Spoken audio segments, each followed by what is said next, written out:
اعوذ باللہ من الشیطان الرجیم بسم اللہ الرحمن الرحیم۔ حضرت عباس یہ گھوڑا لے کر امام حسین کی خدمت میں واپس حاضر ہو گئے، پھر اجازت لی اور نہر فرات کا رخ کیا۔ جناب عباس کو آتا دیکھا تو دشمنوں کی صفوں کی صفیں دور دور تک بھاگ گئیں۔ جناب عباس نے گھوڑا پانی میں ڈال دیا اور مشک کو پانی سے بھرا اور دریا سے باہر نکل آئے۔ آپ کا نہر فرات سے باہر آنا تھا کہ بھاگی ہوئی فوجیں واپس آ گئیں اور راستے میں حائل ہو کر آپ پر حملہ آور ہوئیں۔ جناب عباس کے ایک ہاتھ میں مشک اور دوسرے میں نیزہ تھا۔ آپ پر دشمن تیروں کی بارش کر رہے تھے اور آپ اس نیزے سے تیروں کو ہٹاتے ہوئے آگے بڑھ رہے تھے۔ آپ کی پوری کوشش تھی کہ کسی طریقے سے خیام تک پہنچ جائیں۔ دشمن نے جب یہ دیکھا تو شدید حملہ کر دیا۔ جناب عباس نے بھی ان کے حملوں کا اس طرح جواب دیا کہ سینکڑوں کو موت کے گھاٹ اتار دیا۔ علی کا شیر بھپر گیا تھا جو کسی سے قابو میں نہیں آ رہا تھا۔ علامہ تریہی بیان کرتے ہیں کہ آپ پر تیروں کی اس قدر بوچھاڑ کی گئی کہ آپ کا بدن تیروں کی کثرت کے باعث اس طرح دکھائی دے رہا تھا جیسے ساہی کے بدن پر کانٹے ہوتے ہیں۔ اس کے باوجود آپ رک نہیں رہے تھے، بس یہی خیال تھا کہ پانی کسی طریقے سے بچوں تک پہنچا دیں۔ علامہ اسفرائینی نے لکھا ہے کہ آپ نے 450 یزیدیوں کو موت کے گھاٹ اتار دیا۔ اسی اثناء میں ایک یزیدی جس کا نام زید ابن وقار یا زید ابن رقاد تھا نے حکیم ابن طفیل کی مدد سے کھجور کے تنے سے بنے ہوئے ایک مورچے کے پیچھے سے آپ پر وار کیا، جس سے آپ کا دائنا ہاتھ کٹ گیا۔ جناب عباس نے فوراً مشکیزہ بائیں کاندھے پر ڈالا اور دشمنوں پر اسی حالت میں حملہ کر دیا۔ بازو کٹنے سے آپ کا بہت زیادہ خون بہہ گیا تھا، جس سے آپ پر ذوف طاری ہو گیا۔ علامہ اسفرائینی کے مطابق آپ پر عبداللہ ابن شہاب کلبی نے حملہ کیا اور آپ کا بایاں ہاتھ بھی کاٹ ڈالا۔ ہاتھ کٹنے کے بعد یزید کے سپاہی آپ پر چاروں طرف سے ٹوٹ پڑے۔ ابن سعد نے آواز دی، ارے تمہارا برا ہو، مشکیزے پر تیروں کی بوچھاڑ کر دو اور اس کے ٹکڑے اڑا دو۔ خدا کی قسم اگر حسین نے پانی پی لیا تو وہ تم سب کو فنا کر کے چھوڑیں گے۔ دونوں ہاتھ کٹنے کے بعد جناب عباس نے مشک کو دانتوں میں پکڑا اور گھوڑے کو بار بار ایڑ دینے لگے تاکہ کسی بھی صورت سے امام حسین کے پیاسوں تک یہ پانی پہنچ جائے۔ جناب عباس مشک سکینہ کو اپنے دل سے لگائے لیے جا رہے تھے کہ یکا یک ایک تیر آیا جو مشک سکینہ میں لگ گیا۔ تیر کا لگنا تھا کہ پانی جناب عباس کے خون کے ساتھ بہنے لگا۔ علامہ جعفر شوستری نے تحریر فرمایا ہے کہ مشک کو تیر لگنے کے بعد جناب عباس کی ہمت جواب دے گئی۔ آپ نے خیمے کی طرف پیش قدمی روک دی۔ علامہ قزوینی نے لکھا ہے کہ مشک سے پانی بہہ جانے کے بعد جناب عباس نے کربوس زین پر سر رکھا اور دعا کی کہ بار الہا اب مجھے خیمے میں جانا نصیب نہ ہو۔ ناگاہ ایک تیر آیا جو آپ کے سینہ اقدس میں پیوست ہو گیا اور آپ گھوڑے پر ڈگمگا گئے۔ ابھی آپ زمین پر تشریف نہ لا پائے تھے کہ ناگاہ ایک یزیدی نے آپ کے سر اقدس پر انتہائی وزنی گرز مارا جس سے آپ کا سر پھٹ گیا۔ گھوڑے سے زمین پر آنے سے پہلے آپ نے امام حسین علیہ السلام کو آواز دی۔ روایت میں ہے کہ آپ نے امام عالی مقام کو اپنا آخری سلام کہا اور فرمایا، اے ابو عبداللہ آپ پر میرا آخری سلام ہو۔ امام کے کانوں میں جناب عباس کی آواز کا پہنچنا تھا کہ آپ دھاڑے مار کر رو دیے۔ حمید بن مسلم کہتا ہے کہ جب مارکہ کربلا میں عباس بن علی کے دونوں ہاتھ قلم ہوئے اور ساتھ ہی ان کے سر پر گرز لگا اور وہ گھوڑے سے زمین پر آئے تو میں نے سنا کہ انہوں نے امام حسین علیہ السلام کو آواز دی اور کہا، السلام علیکہ یا ابا عبداللہ۔ یہ سنتے ہی حضرت اس جانب کو لپکے اور نہایت بے تابانہ دوڑے۔ میں نے دیکھا کہ وہ کچھ دور جا کر جھکے اور انہوں نے کوئی چیز زمین سے اٹھا کر اپنے سینے سے لگائی اور زار زار رو کر فرمایا، ہائے بھائی عباس، تمہاری شہادت سے میری کمر ٹوٹ گئی اور تمام راستے منقطع ہو گئے۔ میں نے قریب جا کر پوچھا، اے ابو عبداللہ آپ نے زمین سے کیا چیز اٹھائی ہے؟ تو حضرت نے اپنی آغوش مبارک کھول کر دکھائی تو میں نے دیکھا کہ جناب عباس کے کٹے ہوئے ہاتھ ہیں۔ پھر میں نے دیکھا کہ ایک جانب گرم ریت پر جناب عباس کا لاشا پڑا ہے اور دوسری جانب مشک سکینہ چھدی ہوئی پڑی ہے۔ مشہور ہے کہ جب امام حسین حضرت عباس علیہ السلام کے پاس تشریف لائے تو آپ نے ان کی آنکھ میں 7 تیر پیوست دیکھے جنہیں آپ نے اپنے ہاتھوں سے نکالا۔ علامہ دربندی نے لکھا ہے کہ امام حسین علیہ السلام نے جناب عباس کو خیام میں لے جانا چاہا تو جناب عباس نے امام حسین علیہ السلام سے فرمایا، بھیا مجھے سکینہ سے شرم آتی ہے، میں اس کا وعدہ پورا نہ کر سکا، اس لیے مجھے خیام میں مت لے کر جائیے۔ اہل سنت عالم دین امام ابو اسحاق اصفرائینی تحریر فرماتے ہیں کہ حضرت عباس کی خبر شہادت کا خیمے میں پہنچنا تھا کہ خواتین خیمے سے نکل پڑیں اور بے پناہ گریہ کرنے لگیں۔ ان کی آوازیں بلند تھیں اور ان کے رونے سے ملائکہ گریاں کناں تھے۔ شیخ عباس قمی نے نفس المحموم میں تحریر کیا ہے کہ جب اہل حرم نے سنا کہ جناب اکبر اذن شہادت مانگ رہے ہیں تو خیام میں کوہرام برپا ہو گیا۔ شور و غوغا اور گریہ اس قدر بلند ہوا اور واہ علی اکبرہ واہ محمدہ کی صدائیں اس قدر بلند ہوئیں کہ آسمان تک جاتی تھیں۔ بہنیں تڑپنے لگیں۔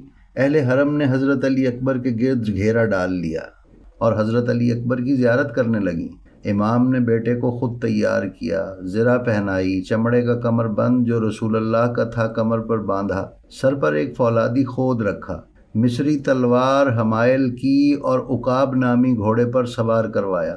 علامہ شہرستانی نے النزہۃ الحسین میں بیان کیا ہے کہ شہزادہ اس شان کے ساتھ قوم اشقیاء کے سامنے آیا کہ چہرہ تھا تو رسول اللہ کا، امامہ تھا تو رسول اللہ کا، اسلحہ تھا تو رسول خدا کا، سواری کا گھوڑا تھا تو رسول خدا کا۔ سید ابن طاؤس نے لحوف میں بیان کیا ہے کہ جب علی اکبر میدان کی طرف جانے لگے تو امام نے خدا سے عرض کیا، بار الہا تو اس قوم پر گواہ رہنا کہ اب ایک ایسا جوان ان کی طرف جا رہا ہے جو صورت و سیرت، عادات و اطوار اور اقوال و گفتار میں سب سے زیادہ تیرے نبی سے شباہت رکھتا ہے، اور جب بھی ہم تیرے نبی کی زیارت کرنا چاہتے تھے تو اس کے چہرے کو دیکھ لیا کرتے تھے۔ جناب اکبر گھوڑے پر سوار ہوئے تو بہنوں اور پھوپھیوں نے گھوڑے کی لگاموں اور رکابوں کو پکڑ لیا۔ چھوٹے بچے گھوڑوں کے سموں کے ساتھ لپٹ کر گریہ کرنے لگے۔ ایک کوہرام تھا جو برپا ہو گیا۔ شیخ عباس قمی نے نفس المحموم میں لکھا ہے کہ جب جناب اکبر لشکر یزید کے سامنے پہنچے تو آپ کا حسن و جمال دیکھ کر یزیدی انگشت بدندہ رہ گئے کہ اس فرزند کو بھی امام نے مرنے کے لیے بھیج دیا ہے۔ لحوف ابن طاؤس میں ہے کہ شہزادے نے رجز پڑھا، میں حسین ابن علی کا فرزند ہوں، بیت اللہ کی قسم ہم ہی رسول اللہ کی نیابت کے اہل ہیں، میں تم لوگوں کو اپنے نیزے سے مارتا رہوں گا یہاں تک کہ وہ ٹیڑھا ہو جائے، اور میں تمہیں اپنی تلوار سے مار مار کر اپنے بابا کی حمایت کروں گا، میں تم لوگوں کو ہاشمی علوی جوان کی طرح ماروں گا، خدا کی قسم پسر زیاد ہم پر اپنا حکم نہیں چلا سکتا، اور ہم ایسا نہیں کر سکتے کہ اس کو حاکم مان کر ذلیل و رسوا ہوں۔ پھر شہزادے نے حملہ کیا اور فوج کو اپنی تلوار سے کھید کرنا شروع کیا۔ شیخ مفید لکھتے ہیں کہ کوفی اس شہزادے کی ہیبت اور ان کے قتال سے کترا رہے تھے۔ الامان الامان کی صدائیں بلند ہو رہی تھیں۔ کتاب ریاض القدس میں ہے کہ ابن سعد نے فوج کے حالات دیکھے تو طارق ابن شیش سے کہا کہ جا اور اس جوان کو قتل کر، اور میں ابن زیاد سے حکومت موصل تیرے واسطے حاصل کروں گا۔ پھر اسے اپنی انگوٹھی اس وعدے کی ضمانت کے طور پر دی۔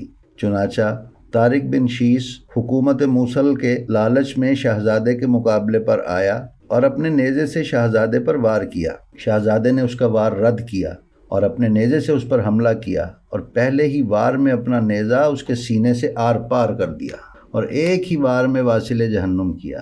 یہ دیکھ کر اس کا ایک بیٹا جس کا نام عمر تھا وہ جنگ کرنے آیا، مگر ایک ہی وار میں یہ بھی موت کو گلے لگا گیا۔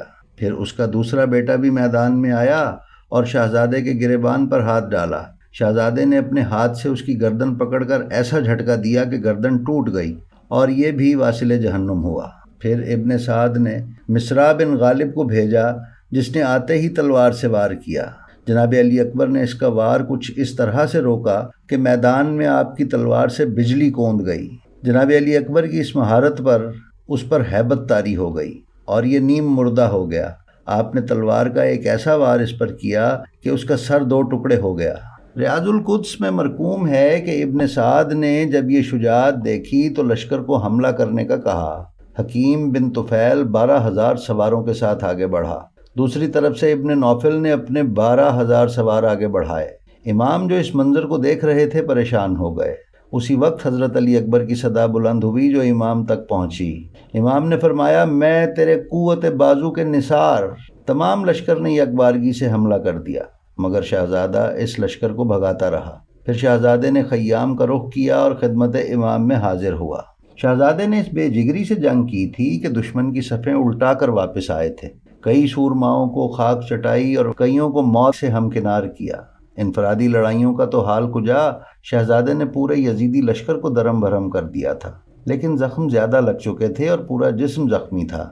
ہاتھوں میں کچھ ضعف محسوس ہوا تو والد کی طرف پلٹے کہ والد کی زیارت سے کچھ قوت و حوصلہ حاصل کریں۔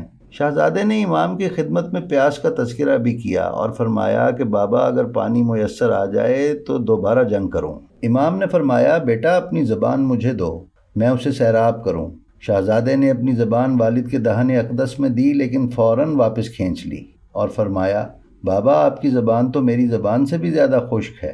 پھر امام نے اپنی انگوٹھی شہزادے کو دی کہ اس کو منہ میں رکھ لیں، شاید کچھ سیرابی ہو جائے، مگر پیاس کی وہی صورتحال برقرار رہی۔ امام علیہ السلام نے فرمایا بیٹا اب اس دنیا کا پانی تم پر تمام ہو چکا، لہٰذا جاؤ اور اپنے نانا سے جا کر حوض کوثر پر سیراب ہو۔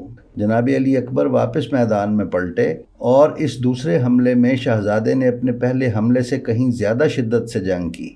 علماء عراق کا کہنا ہے کہ امام حسین علیہ السلام کے بعد جس نے شدید قتال کیا ہے وہ شہزادہ علی اکبر علیہ السلام ہے۔ تمام فوج یزید گھیرا ڈال کر شہزادے سے جنگ کر رہی تھی اور وہ سب مل کر بھی شہزادے پر غلبہ نہ پا رہے تھے اور لپٹ گئے کہ وہ آپ کو خیام تک پہنچا دے، لیکن کثرت لشکر کی وجہ سے گھوڑا خیام کے راستے سے دور ہو گیا۔